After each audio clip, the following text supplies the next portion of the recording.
So we're now going to think about the beliefs category and understanding your belief score and how to improve it. So what we're trying to assess from this part of the scorecard is the executive function skill of perseverance, and then also thinking about self-efficacy, which is a term that's used by a lot of cognitive psychologists. But to put that in simple terms, it's about our beliefs about whether or not we can achieve in a certain situation. So as some of the questions we're asking in the scorecard were beliefs about yourself, beliefs about your ability, whether you felt you could influence your result, and also help seeking. So were you confident to ask for help where you were having challenges with understanding? So to summarize this category, we might think of this as self-confidence. So to talk about how students typically rank on this, the most common result is that students would get a medium score. About 1 in 10 students, so 10%, would get a high score, and about a quarter of students would get a low score for their confidence in themselves and their belief.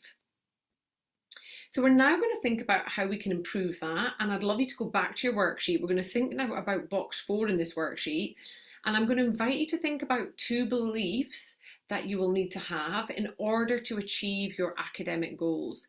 So what do you need to believe about your ability, and what do you need to believe about your intelligence in order to go on and achieve your goals?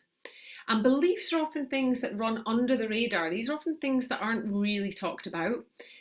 But in my experience, and looking at the research on this, which I'll share with you in a second, these are super important. If we want to achieve our full potential, we must first believe it's possible for us. Now, this isn't just like woo-woo or positive mental attitude. Self-efficacy has been shown in numerous studies to affect academic performance. So what we believe about ourselves goes on to influence our actual exam results, and I've linked a few studies here. So I really want you to take advantage of that fact and back yourself when you think about your beliefs.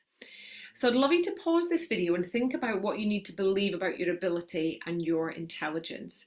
And to give you some examples of some of the things that can be really helpful here is your abilities are things like, I am able to get the grades that I want. I am smart enough to do this. I am able to study consistently. I am able to concentrate in class.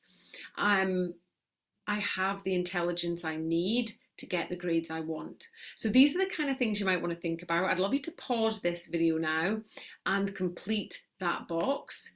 And then you will have your 1-page worksheet fully completed.